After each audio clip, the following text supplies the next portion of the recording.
Mendel is considered to be the father of modern genetics. So I want you to listen to these elements of some of his ideas. Inherited characters are determined by particular factors. These factors occur in pairs. When gametes form, genes segregate so that only one of the pair is contained in a particular gamete. This is actually called the law of segregation. And your book says this about the law of independent assortment. It says that genes on non-homologous or different chromosomes will be distributed randomly. What I like to say on this is that one trait does not typically influence another trait. For instance, if you have brown eye color, it doesn't have any bearing on how tall you're going to be. That's the regular person definition of that. What are the alternate states of a gene called? These are called alleles. What do you call the allele that masks the effect of another allele? It is dominant. And this is the physical or outward appearance of a critter. Is it the phenotype or the genotype? It's the phenotype. The genotype is the actual makeup. For instance, we studied that big P means purple flower, but so does big P, little p. They have different genotypes, but the same outward phenotype, same outward appearance. So if you happen to get two of the same kind of allele, do we say homozygous or heterozygous? We say homozygous. If you happen to get one of each, in this it might be tall, let's say tallness, big T, little t, then you are called heterozygous. True or false, the parental generation is called the F1 generation. It is false. The parental generation in a pedigree is called the P generation. The first children are the F1s, and what would you say about the grandchildren? F2. They're called F2. That's correct. Muy bien.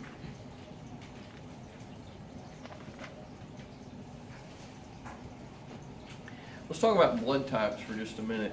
In blood types, we can have the situation where type A and type B can exist at the same time. What is this called? This is called codominance.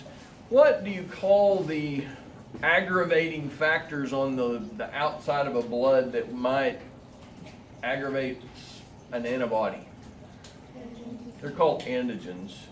And so the antibodies are what typically attack the antibodies are what attack these antigens and can lock down the cells and cause them to clump or agglutinate. Typically what it does, it prepares the cell to be scavenged by a macrophage, which is a large white blood cell. True or false, the Rh positive mom is the one that is at risk with her Rh positive baby? False. It is false. It's the Rh negative mom that is at risk. Remember this, if the mom is Rh positive, she's not going to make antibodies that would attack her own body. So it's the Rh negative mother that is at risk. This is a consistent graphical presentation of matings and offspring over multiple generations for a particular trait. What am I talking about? It's called a pedigree. Okay, I'm in this chart now. What is the dominant trait that means extra fingers or toes? Polydactyly. Remember this, poly means many, dactyl means fingers. What about if you have short fingers? What does that mean? That's brachydactyly. So brachy means short, right? This is a recessive trait, listen closely, meaning that if a person got albinism, they would have to get two recessive alleles to get the trait. Remember this, in a dominant trait, all you have to get is one allele, one or two. In recessive, you have to get both of the recessive alleles to manifest. So a lack of melanin pigmentation in a person's body is called what? It's called albinism. Okay. What about the inability of blood to clot properly? Some clots form, but the process is delayed. Hemophilia. Hemophilia. Okay, I need to read that different. The inability of the blood to clot properly, which causes some clots to form, but the process is delayed. Kind of awkward. Remember that red-green color blindness, sickle cell anemia, these are also some recessive traits, cystic fibrosis. True or false, an affected female is a shaded square. That is false. She is a shaded circle. What does it mean when two people on a pedigree are connected in the middle? Say it again. We like to say married, but it really means they're mating partners. Yes. Okay, so let's kind of continue on with genetics, and we're going to combine a couple of units here. What are the three things that I told you are important for organizing a karyotype of chromosomes? Size, shape, and banding. In a karyotype, the big chromosomes are at the top, and typically they get kind of smaller as we progress higher in numbered pairs. The center of chromosomes that are lower numbered is kind of in the middle, whereas the center of a chromosome like number 13 is kind of high. It kind of has long legs and a little top part. Actually, those little legs are called telomeres.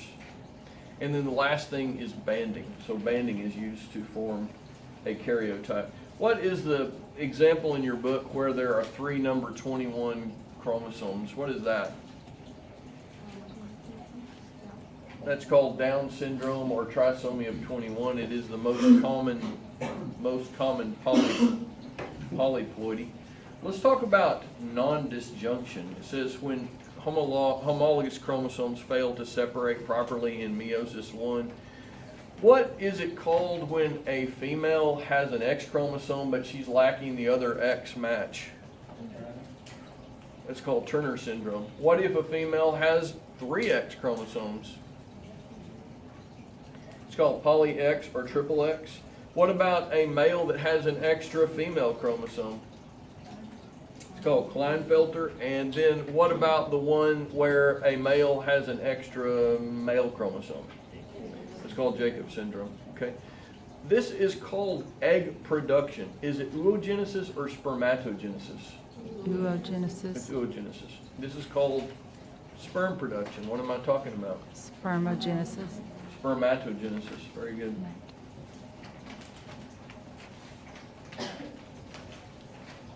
When we do Punnett squares, which one has a capital letter? Is it the dominant allele or the recessive allele? Dominant. The dominant one. This tells the alleles of the individual, while the phenotype describes the appearance of the individual. Genotype. Very good. Is it true that sex-linked genes are also called X-linked genes?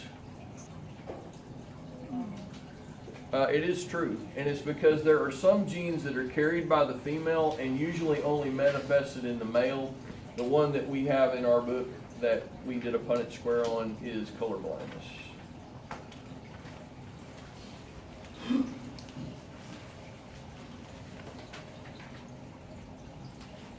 Okay, that concludes our brief genetics review. Do you turn me off?